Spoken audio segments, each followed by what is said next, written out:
లోకేష్కు జగన్తో పోల్చుకునే స్థాయి కాదంటూ వైసీపీ నేత లక్ష్మీపార్వతి చేసిన కామెంట్స్పై సెటైర్లు పేలుతున్నాయి.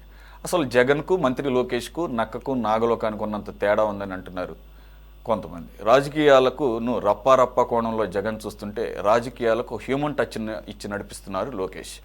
జన్యులోపంతో బాధపడుతున్న పునర్వికాకు పునర్జన్మ ఇవ్వడమే కాదు, ఆమె పేరుతో ఒక ప్రాజెక్ట్ని ప్రారంభించబోతున్నారు లోకేష్. జగన్ మాత్రం మేము అధికారంలోకి వస్తే అంతు చూస్తామంటూ బెదిరిస్తూ పోతున్నారు. నియంతృత్వానికి మానవత్వానికి ఉన్నంత తేడా ఇద్దరి మధ్య ఉందని రాజకీయ విశ్లేషకులు కొంతమంది మాట. బ్రీఫ్గా చర్చిద్దాం. సార్ రామారావు గారు, అది సార్ నిజంగానే జగన్ గారికి లోకేష్కి ఇదేంటి పోలికే లేదు అన్న లక్ష్మీపార్వతి మాటల్ని ఈ రకంగా కంపేర్ చేస్తున్నారు. ఈ మధ్యకాలంలో జగన్మోహన్ రెడ్డి గారు మాట తీరు, మాట్లాడుతున్నటువంటి వ్యవహారం, అధికారం పోయిన తర్వాత కూడా అధికారంలోకి వస్తే మేము ప్రజలకు ఏం చేస్తామనేది కాకుండా అధికారంలోకి వస్తే మేము కక్ష సాధింపు రాజకీయాలు మొదటి రోజు నుంచే ప్రారంభిస్తాము, అది కూడా హింసాత్మకంగా ఉంటుందని చెప్పేసి ఇండైరెక్ట్గా కార్యకర్తలు మాట్లాడే మాటల్ని ఎంకరేజ్ చేస్తున్నటువంటి జగన్మోహన్ రెడ్డి గారు ఎక్కడ లేదు, డెవలప్మెంటు అలాగే సంక్షేమం ఎజెండాగా ముందుకు వెళతాము, ఇది ప్రజల ప్రభుత్వం అని చెప్పేసి సమస్యలను కూడా పర్సనల్గా అడ్రస్ చేస్తున్నటువంటి లోకేష్ ఎక్కడ అంటున్నారు. Are you convinced?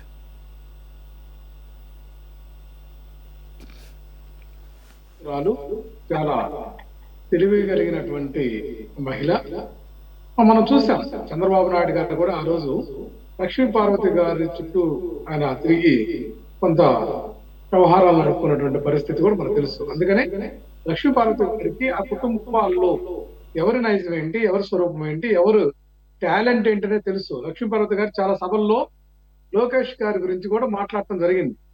ఆ మంగళగిరిని ఆయన మందలగిరి అంటున్నటువంటి సందర్భాన్ని కూడా చాలా సమావేశంలో ఆమె అది ముందు అది నేర్చుకోరా బాబు అని చెప్పినటువంటి పరిస్థితి ఉంది. మనవాడు అది నేర్చుకొని సలహాలు ఇచ్చినటువంటి పరిస్థితి ఉంది. అంటే ఆ రోజు ఉన్నటువంటి పరిస్థితులు, ఆయన యొక్క నాలెడ్జ్ మీద ఆమెకు ఉన్నటువంటి అవగాహన ప్రకారం ఆమె మాట్లాడింది. ఈ రోజు కూడా జగన్మోహన్ రెడ్డి గారి అంశం సోషల్ మీడియా ఓపెన్ చేస్తే జగన్మోహన్ రెడ్డి గారి మీద అంతకన్నా ఎక్కువ ఉన్నాయి. ఆయన ఈ మధ్యకాలంలో మాట్లాడిన ఏది గంప కొత్త ఇట్లాంటి మాటలు ఇంకా చాలా ఉన్నాయి కాబట్టి అవన్నీ పక్కన పెడదాం, కాసేపు వదిలేసండి అవి. ఒకటి సార్, ఇక్కడ జగన్మోహన్ రెడ్డి గారు తాను స్వయంగా వైఎస్ఆర్ కాంగ్రెస్ పార్టీని స్థాపించి దాన్ని అధికారంలోకి తీసుకొచ్చేదాకా అహర్నిశలు శ్రమించినటువంటి వ్యక్తి. ఇక్కడ చంద్రబాబు నాయుడు గారికి ఆ క్రెడిట్ లేదు. ఇంకా లోకేష్ గారి పరిస్థితి మనం చెప్పేది కాదు. అందువల్ల ఎట్టి పరిస్థితుల్లో జగన్ గారికి లోకేష్ గారికి పోలిక అనేది అది ఎక్కడ అసమంజసం, అసందర్భం, లేకపోతే అది అసలు సరైనటువంటి ఆ యొక్క పోలిక కూడా కాదనేది ఆవిడ ఎక్స్ప్రెస్ చేసింది అనేది ప్రజల్లో ఉన్నటువంటి అంశమే. లోకేష్ అంశం ఏంటంటే తండ్రి చాటుగా ఎదుగుతూ ఖచ్చితంగా ఆయన ఏదైతే చంద్రబాబు నాయుడు గారి కోరిక ఉంది, తన యొక్క కుమారుడిని ముఖ్యమంత్రిగా కూర్చోబెట్టడానికి ఆయన చేయనటువంటి సాధన లేదు, ఆయన చేయనటువంటి ప్రయోగాలు కానీ అతన్ని ఏదో ఖచ్చితంగా ముఖ్యమంత్రి చేయాలనేటువంటి ఆలోచన విధానంతో ఉప ముఖ్యమంత్రిగా చేయాలని చెప్పేసి రకరకాల ఫెయిలర్లు, అతను ఆ ఫెయిలర్లతోటి అతని యొక్క స్ట్రేచర్ని పెంచాలని తాపత్రయపడుతున్నటువంటి విధానం మనకు కనిపిస్తా ఉంది. దాన్నే ఆవిడ కూడా సంబోధించింది.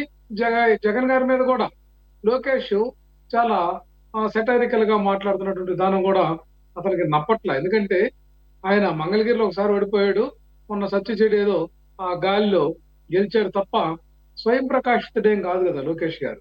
జగన్మోహన్ రెడ్డి గారు అట్లా కాదండి. జగన్మోహన్ రెడ్డి గారు అంటే జనము అనే అదే జగన్ గారితో జన ప్రవాహం ఉంది. ఎక్కడికి వెళ్ళినా సరే తండోపతండాలుగా అతను ఆరాధించేటటువంటి వాళ్ళు. అదే లోకేష్ గారికి ఆ పరిస్థితి లేదు. వాళ్ళ నాన్న చంద్రబాబు నాయుడు గారికే లేదు. మనం చూసాం. లోకేష్ గారు స్వయం ప్రకాశ్ ఒక నిమిషం లోకేష్ గారు స్వయం ప్రకాశితం కాదు కానీ జగన్మోహన్ రెడ్డి గారు స్వయం ప్రకాశితం అంటారా? అంటే వైఎస్ఆర్ గారు ఏమైపోయారు మరి? వైఎస్ఆర్ గారు అనే ఒక పెద్ద ల్యాంప్ పక్కన ఉంది కదా, ల్యాంప్ ఒక పెద్ద దీపం, ఆ దీపం వెలుగులోనే కదా ఆయన వచ్చింది. ఇప్పుడు లోకేష్ లాగా చంద్రబాబు నాయుడు బతుకున్నప్పుడు జాకీలు పెడుతున్నట్లుగా రాజశేఖర రెడ్డి గారు ఆయనకేమంత లావున లిఫ్టింగ్ ఏమి ఇవ్వలేదు. కానీ ఆయన ఏదో అనుకోకుండా వచ్చినటువంటి మరణంలేండి, వేరే రకమైన లిఫ్టింగ్ ఇచ్చారు, వేరే రకమైన జాకీలు లేపారులేండి. ఆ జాకీల రిజల్టే 11 CBI 9 ED కేసులు. ఆ జాకీలు వేరే ఆర్థిక జాకీలు లేపారు బాగానే. పొలిటికల్ కరెక్ట్ జాకీలు సార్. ఇప్పుడు లేపేసాడు, అవన్నీ కూడా లేపే పరిస్థితికి వచ్చేసరికి ఆయన పాపం ఆయన ఇక్కడ లేకుండా పోయారు.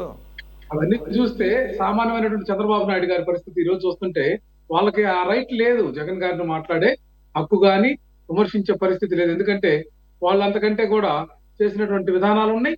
దానికి సమాధానం చెప్పుకోలేని పరిస్థితి కూడా ఉంది. ఇక్కడ జగన్మోహన్ రెడ్డి గారు వ్యాపారాలు చేశారనేది మనకు తెలిసింది. అట్లాగే ఆయన మీద పెట్టిన కేసులు కూడా మనం చూస్తే ఏ ఒక్క పౌరుడు కూడా జగన్మోహన్ రెడ్డి గారి వల్ల మాకు నష్టం జరిగిందని కానీ ఇబ్బంది జరిగిందని కానీ ఒక కంప్లైంట్ లేదండి.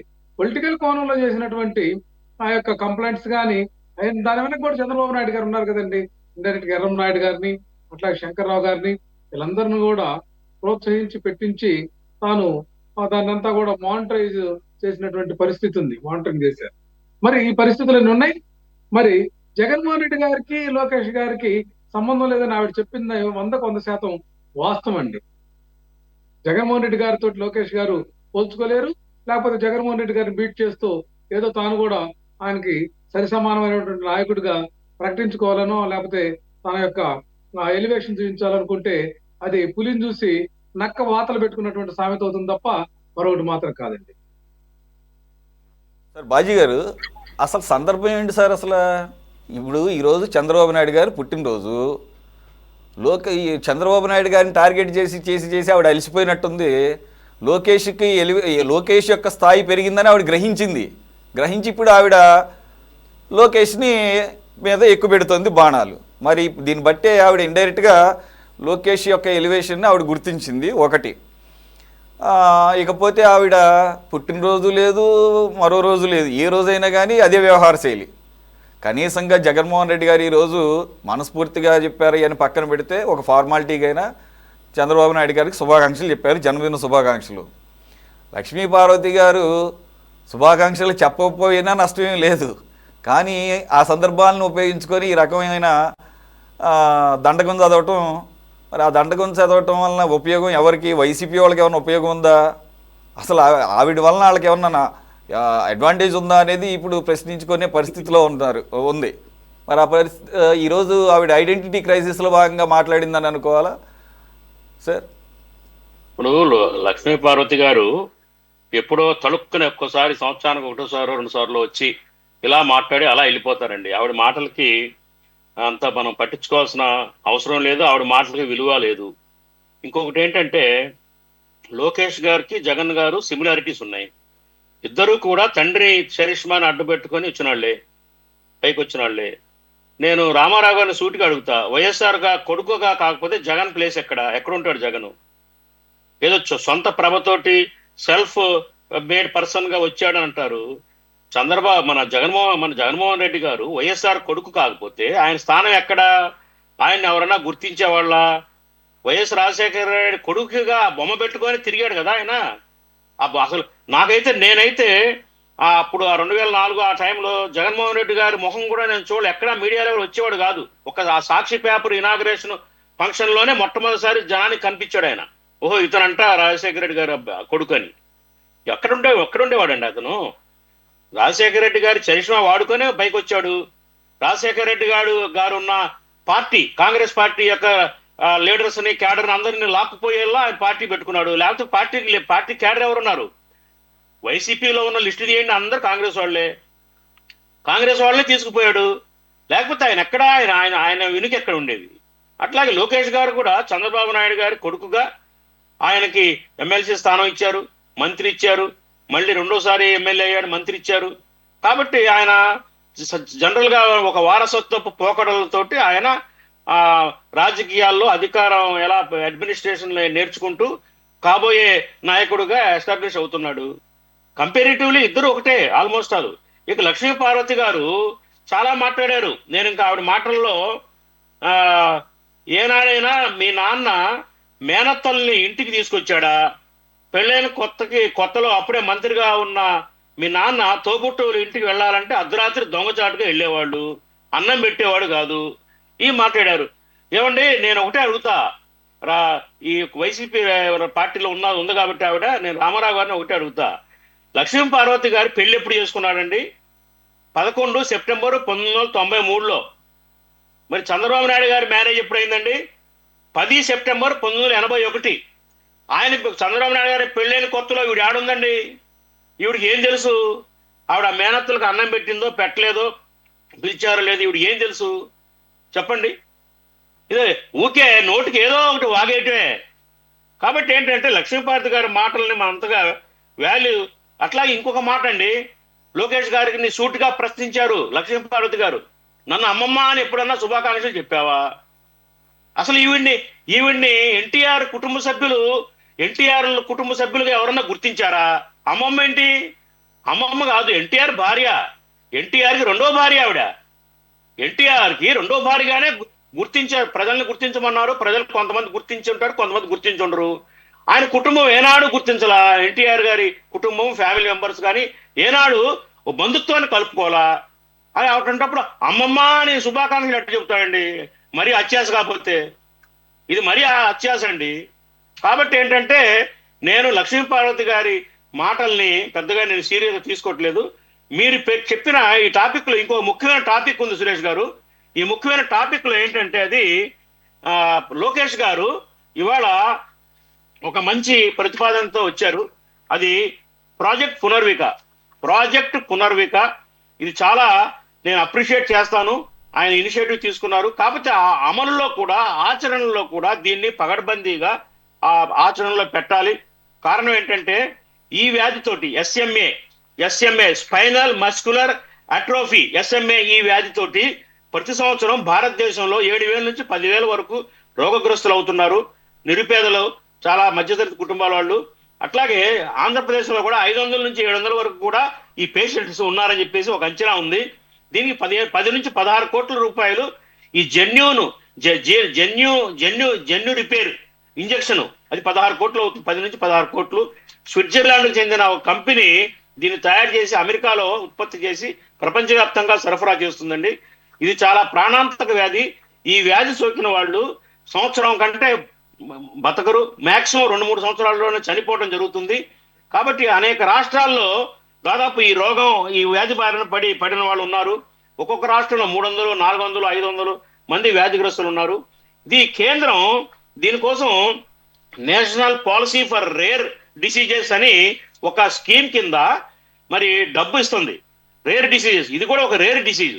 ఈ రేర్ డిసీజ్ కింద కేంద్ర ప్రభుత్వం ఆధ్వర్యంలో ఎన్పిఆర్డి అనే ఒక స్కీమ్ అయితే ఉంది.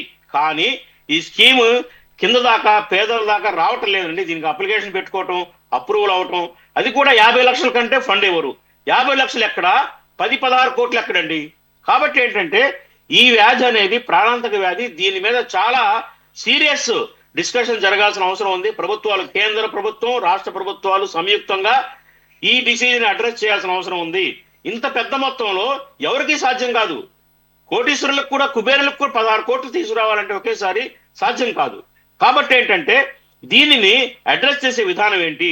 ఆ స్విట్జర్లాండ్ కు సంబంధించిన ఆ కంపెనీ ఏదైతే ఉందో, నోవార్టిస్ జీన్ థెరపీస్ అనే ఒక కంపెనీ పేరు, అది నోవార్టిస్ జీన్ థెరపీస్. ఈ కంపెనీ మరి వాళ్ళతో టైఅప్ అయ్యి సాధ్యమైనంత తక్కువ ధరకి ఇది జెన్యున్ రిపేర్ ఇంజెక్షన్ ని మరి పొందటం అనేది, తెప్పించుకోవటం అనేది చాలా అవసరం. ఇంకొకటి ఏంటంటే దీనికి కార్పస్ ఫండింగ్ ఒకటి ఏర్పాటు చేయాలి.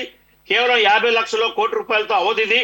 కేంద్ర ప్రభుత్వం ఆధ్వర్యంలో, రాష్ట్ర ప్రభుత్వం ఆధ్వర్యంలో వాళ్ళు సంయుక్తంగా ఆ మొత్తం అమౌంట్ ఏదైతే అవుతుందో వాళ్ళే భరించేటట్టు. ఎందుకంటే ఏదో అక్కడక్కడ దాతలు ఉన్నారు కాబట్టి ఎప్పుడన్నా ఇస్తారు, కొంత అమౌంట్ వస్తుందేమో. కానీ టోటల్ గా దాతల మీదే ఈ వ్యాధిని మరి ట్రీట్మెంట్ చేయడానికి ఆధారపడతాం అనేది కరెక్ట్ కాదు. ప్రభుత్వాలు ఉన్నాయి. మన దేశంలో 40 లక్షల కోట్ల బడ్జెట్ ఉన్న దేశం, పెద్ద దేశం. రాష్ట్రాల బడ్జెట్లు కూడా ఉన్నాయి. కాబట్టి దీని మీద ఒక గట్టి డిబేట్ జరగాల, దేశవ్యాప్తంగా చర్చ జరగాల. ఈ ప్రతి ఏటా ఈ వ్యాధిగ్రస్తులు పడుతున్నారండి. దేశంలో దాదాపు 4,000 మంది ప్రతి ఏటా పెరుగుతున్నారు ఈ వ్యాధిగ్రస్తులు. మీరు అన్నట్లుగా నేను అసలు యాక్చువల్గా దీన్నే మెయిన్గా తీసుకుని సెకండ్ టాపిక్గా తీసుకుందాం అన్నాను. మీకు ఎలాగైతే అట్రాక్ట్ చేసిందో, ఒక పునర్వికాకి ఆవిడ సహాయం చేసి అలా వదిలేస్తే దానికి అంత గుర్తింపు, దానికి అంత సిగ్నిఫికెన్స్ ఉండేది కాదు. కానీ ఇది ఒక ఇనిషియేషన్ లాగా, ఎలా అయితే దిశ చట్టం అని చెప్పేసి అట్లా ఎలా అయితే తీసుకున్నారో, దీన్ని కూడా ఆ పాప పేరు మీద ఒక ప్రాజెక్ట్గా టేకప్ చేయాలి.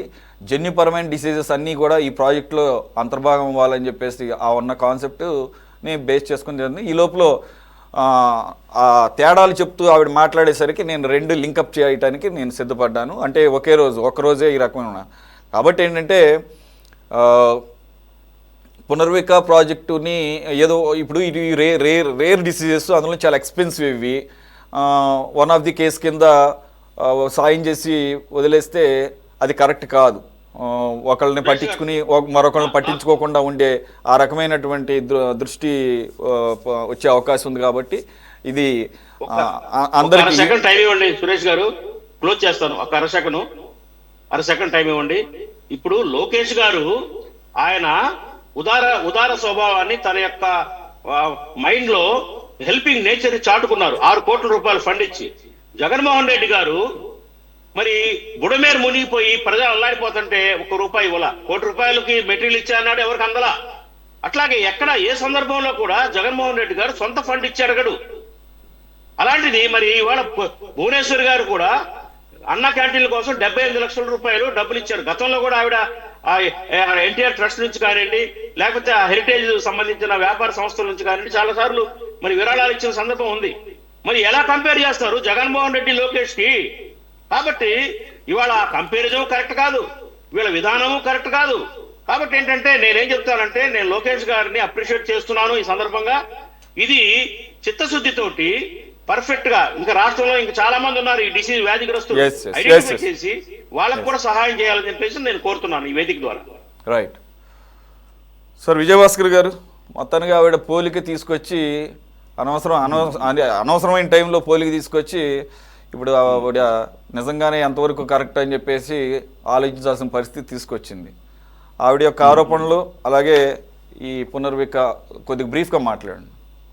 అలాగే ఇప్పుడు ముందు నేను మన షేక్ బాజీ గారు గౌరవనీయమైన సోదరులు వారి ప్రసంగం నేను ఆద్యాంతం శ్రద్ధగా విన్నాను. 190% పైగా నేను ఏకీభవిస్తున్నాను. నేను చెప్పదలుచుకున్న విషయాలు కూడా చాలా ఉన్నాయి. పొడమీద వరద దగ్గర నుంచి అది నాకు గుర్తున్నది. అట్లాగే లక్ష్మీ పార్వతి విషయాలు కానీ ఇతరత్ర. లక్ష్మీ పార్వతి అనేది ఆవిడ అది వ్యక్తిగతంగా ఆవిడ్ని కుటుంబ సభ్యురాలుగా చేర్చుకోవడం లేదు అని ఒక కక్ష పెట్టుకుంది. ఆమెతో వాళ్ళ తల్లి బసవరామ తారకమ్మ లాగా తనను చూసుకోవాలన్న ఆశావాహ దృక్పథంతో ఆమె నిరంతరం అవకాశం లభించినప్పుడల్లా ఇలాంటి వెటకారపు మాటలు, సూటిపోటి మాటలతో పోతే రంజింపజేయాలనుకుంటుంది. పైగా తను ఒక రాజకీయ పార్టీలో తను పెట్టిన పార్టీ క్లోజ్ చేసింది. పోతే ఆ పార్టీని ఈ పార్టీలో విలీనం చేశాను అన్నట్టుగా ప్రకటించింది. సరే, ఈ పార్టీలో ఉంది. ఈ పార్టీలో ఉంటే మాట్లాడాల్సిన భాష అది కాదు. ఎన్టీఆర్ కుటుంబ సభ్యులతో నీకేం పని? ఇప్పుడు వాళ్ళు నీ జోలికి వచ్చారా, పెట్టారా, నీ గురించి మాట్లాడారా? నీ గురించి ఏ రోజు మాట్లాడరు. నీ గురించి మాట్లాడితే వాళ్ళు ముందుగా మాట్లాడితే నువ్వు కౌంటర్ ఇవ్వడంలో అర్థం ఉంది. ఎప్పుడు నీ విషయం ప్రస్తావించరు వాళ్ళు. ఈమె గెలుక్కొని రెచ్చగొట్టే ప్రయత్నం చేస్తుంది, ట్రాప్లో పడేయాలని చూస్తుంది. మొదటి నుంచి ఆమెకున్న అలవాటు ఇది. ఇప్పుడు అది ఆవిడ విషయం. ఇకపోతే లోకేష్ బాబు విషయంలో ఆమె కామెంట్స్, జగన్కి లోకేష్ బాబుకి నక్కకి నాగలోకానికి ఉన్నంత తేడా ఉంది. తను ఒక పార్టీలో ఉంది కాబట్టి ఆ పార్టీ అధినాయకుడు దగ్గర ఆమెకి ఆరాధ్య నాయకుడేమో, మరి ఆయన గురించి గొప్పగా చెప్పుకోవడంలో తప్పు లేదు. కానీ లోకేష్ని తెచ్చిపోల్చడం ఎందుకు? లోకేష్ బాబు ఆయన స్టాన్ఫర్డ్ యూనివర్సిటీలో చదువుకున్నాడు, గొప్ప విద్యాధికుడు. పోతే ప్రపంచ సంస్థల్లో ఉద్యోగాలు చేశాడు. పోతే ఒక క్రమశిక్షణతో పెరిగాడు. పోతే పైగా ఇప్పుడు డాక్టర్ కొడుకు డాక్టర్ మనకి వేదకాలంలోనే ఉంది, వేదాల్లోనే ఉంది, డాక్టర్ కొడుకు డాక్టర్ అవుతాడు అని. అట్లాగే రాజకీయాల్లో కుటుంబంలో తను 81లో చంద్రబాబు నాయుడు గారిని మ్యారేజ్ చేసుకున్న తర్వాత ఈ అబ్బాయి తోగాడుతూ చిన్నగా తప్పటడుగులు, బుడుగుడు అడుగుల దగ్గర నుంచి క్రమేణా పెద్ద అవుతూ ఇంటికి వచ్చే వాళ్ళ నాన్న కోసం వచ్చే జనాన్ని చూసి, అదేవిధంగా వాళ్ళ నాన్న వివిధ స్థాయిలను అలంకరించిన పరిస్థితిని చూసి వాళ్ళ నాన్న నిరంతరం స్ట్రెస్ గురి అయ్యేది, నిరంతరం పర్యటనలో ఉండేది. దేనికోసం అనేది ఒక బిడ్డగా సహజంగా జీన్స్ లో ఉంటాయి. వారి నాన్నగారి దృక్పథంని అలవాటు చేసుకోవడం ఉంటుంది. కాబట్టి తను కూడా ప్రజాసేవ చేయాలి. ఉద్యోగ జీవితం ఎన్నాళ్ళు, 4 గోడల మధ్య శాలరీ కోసమే కదా, నేను కూడా సేవ చేయాలి. అది తాత జీన్స్, ఎన్టీఆర్ జీన్స్ రావచ్చు. అదే విధంగా వాళ్ళ తండ్రి తరఫున తాత ఖర్జూర్ నాయుడు గారు కూడా ఆ ఏరియాలో నారావారిపల్లె గారు, శేషాపురం, ఇంకా పక్కన కందులవారిపల్లె, ఇంకా గ్రామాలు ఉన్నాయి. ఎక్కువ సమయం లేదు సార్, మీరు చాలా మనకి మంది ఎక్కువ సమయం లేదు మీరు అందువల్ల ఇతర తాతల సేవా దృక్పథం వచ్చి ఉండొచ్చు. జీన్స్ లో వస్తాయని అనుకుంటాం కదా, సైంటిఫిక్ గా వెల్లడైన విషయాలే కదా. అలాగే పోతే లోకేష్ బాబు గారు విషయం అది, ఆవిడ అన్ని పోలికలు తెస్తా ఉంది. సరే, మన బాజీ గారు అన్ని విషయాలు చెప్పారు. లోకేష్ బాబు విషయం ఏంటి, జగన్ గారి విషయం ఏంటి, లక్ష్మీ పార్వతమ్మ విషయం ఏంటి, ఇవన్నీ చెప్పాడు. అదే విధంగా ఇది మీరు నేను చెప్పబడలేదని చెప్పారు బాజీ గారు. తిరుపతి అన్నదాన ట్రస్ట్ కి లోకేష్ బాబు కొడుకు మొన్న ఈ మధ్య పుట్టినరోజు వేడుకలు జరిగితే ఒకరోజు భోజన ఖర్చులకు అంతా విరాళం ప్రకటించారు. మళ్ళీ నిన్న 75 లక్షల రూపాయలు తన భర్త పుట్టినరోజుకి భువనేశ్వర్ గారు ప్రకటించారు. ఇదే కదా, భువనేశ్వర్ గారు చాలా విషయాల్లో చారిటబుల్, ముఖ్యంగా అనేక నియోజకవర్గాల్లో చేస్తున్నారు. చల్లపల్లి జమీందారి మీరు చెప్పిన తర్వాత చదివిస్తున్నారు. 300 చిల్లర మంది విద్యార్థులను చల్లపల్లి దగ్గర ఉండే ఊళ్ళో చదివిస్తున్నారు. ఓకే, రైట్ సార్, ఒక్క నిమిషం. ఇవన్నీ ఓకే. ఇప్పుడు ఒక్క నిమిషం మీరు ఇప్పుడు ఇవన్నీ అన్న తర్వాత నాకు గుర్తు వస్తుంది, ఇప్పుడు లక్ష్మీ పార్వతి గారు ఇట్లాంటి కార్యక్రమాలు ఏదైనా ఒకటన్నా చేశారా, ఏమన్నా ఇందామని చెప్పేసి సార్. ఓకే, అక్కడ వరకు తెలిసిండి అది. ఎందుకంటే పెద్ద ఆయన పెళ్లి చేసుకున్నాడు, ఆయన భార్య, అంతవరకు గౌరవం ఇవ్వాల్సిందే.